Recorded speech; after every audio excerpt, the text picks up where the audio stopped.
pada hari itu mengundang semua yang namanya skincare ini untuk mendapat pencerahan bahwa yang berhak untuk mereview suatu produk hanya BP POM, ya. Tetapi setelah keluar dari BP POM, ada netizen yang menginformasikan bahwa Doktif sedang live, kemudian disamperin ke sana. Tujuannya adalah untuk meminta klarifikasi bahwa yang direview itu menurut Doktif kan produk dari SS. Padahal itu produknya sudah 2 tahun yang lalu tidak pernah beredar lagi. Tapi sampai di sana kan ditanya dapat dari mana, beli di mana segala macam, dia kan tidak menjawab. Maka di situ terlihat kebohongan dia.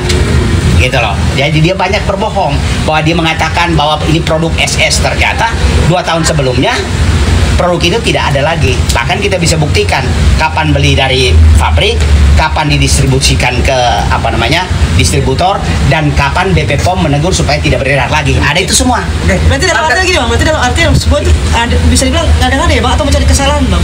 Dia berbohong, dia kan mau menjatuhkan produk orang. Ini kan persaingan. Jadi dia memang sengaja untuk menjatuhkan, gitu loh. Karena tujuannya kalau memang benar dia mereview produk SS, kan misalnya dia mengatakan membeli di suatu tempat, belinya kapan, di mana tempatnya, supaya bisa diklarifikasi kan. Tapi begitu ditanya tidak menjawab atau apa kata dia? Dia nggak tahu, dia nggak mau kasih tahu. Pokoknya dia nggak mau kasih tahu. Dan dia melindungi reseller tempat dia dapatkan krim MC. Bang, ini kan banyak yang bilang kayak tujuan lu bener tapi caranya yang salah bang, menyangka caranya seperti itu. Mungkin tanggapan lu gimana sih bang? Menurut saya sih kan situ nggak ada kita nggak ngancam. Datang bertanya. Ini malah di situ juga kita ada jokes ya. Ada jokes yang buat jokesnya misalnya gini, misalnya begini, lo dapat dari mana? Lo pakai-pakein ternyata apa istilah bilang bopek. Dan dia melindungi reseller tempat dia dapatkan krim MC. Bang, ini kan banyak yang bilang kayak itu. Mungkin tanggapan lu gimana? Apa istilah bilang bopeng? Iya. Bopeng ini apa? Bopeng lo ini. Jadi banyak jokesnya dan itu dalam rekaman semua ada. Ya. Bang, berarti poinnya adalah gini, tidak ada pasal pelecehan seksual yang dilakukan? Nggak ada. Ya? Tadi pemeriksaan pun tidak ada.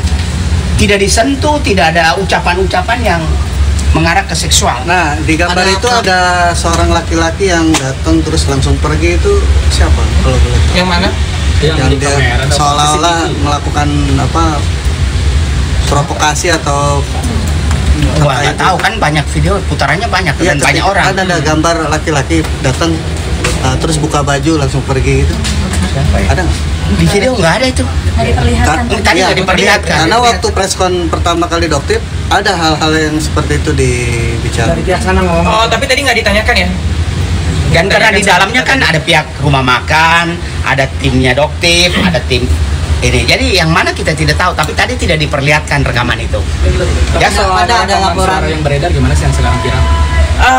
Rekaman suara yang beredar, oke, ini terlepas dari masalah ini, aku mau kasih tahu ke kalian bahwa ini memang dia punya niat tersembunyi di balik review skincare ini.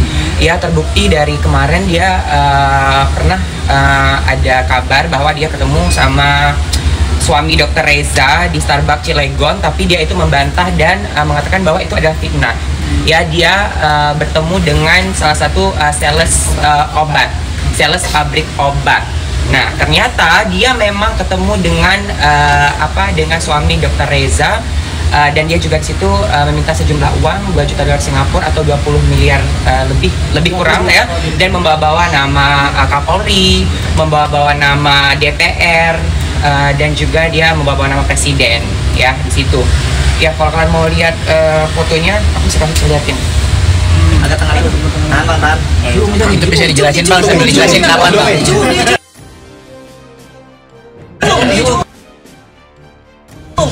Bisa sambil jelasin bang. Ya, jadi ini adalah ada tanggalnya, ini tanggal 27 bulan 11. Ini tanggal 27 bulan 11 ya, seorang Doktif atau Dokter Samira itu pergi ya bersama Dokter Mufid ke salah satu cabang Starbucks yang ada di Cilegon. Dan di situ dia meminta 20 miliar lebih. Alasannya apa? Saya nggak tahu alasan tepatnya apa. DPR, saya juga nggak tahu ya. Saya harap ini bisa diusut tuntas, karena kalau ini nggak diusut tuntas nanti setelah ini masuknya ke pemerasan ya bang? Waktu itu dikasih Pemerasan. tuh. percobaan pemerasan. Waktu Ya. itu Karena uangnya belum nyebrang ya. Oke. Karena uangnya belum nyebrang. Beda sama Nikita Mirzani yang uangnya udah nyebrang. Ya, 2M di transfer 2M dan cash. Mana tadi kamu bilang bahwa ada motif. Dalam arti memang Kalau sindikat aku ada niatan lain lah dalam artian. iya, pokoknya sih ada niatan lain gitu. Ada niatan lain dalam mereview ini. Lo melihatnya ini TSM nggak sih? Hah? TSM nggak sih? Terstruktur, Iya, sistematis, terstruktur. dan masif. Terstruktur. Pak tadi ada ngomong soal Niki. Kenapa? Niki kan hari ini kan sebenarnya dipanggil cuman nggak datang. Iya, kita serahkan aja.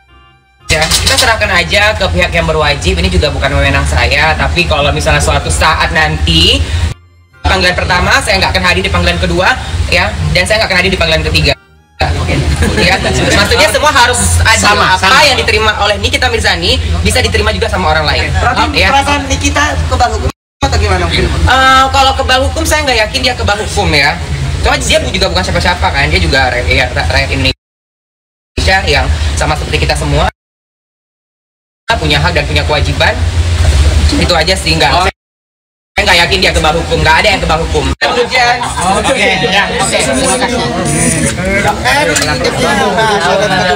Oke, ya. Nyambut no. Mana? Jadi setiap orang yang disangka boleh dong kayak gitu dong. Iya dong, boleh. Orang Nikita Mirzani aja bisa, kenapa orang lain nggak bisa? Ada apa? Pak, kita duluan ya Pak. Mana? Hujan.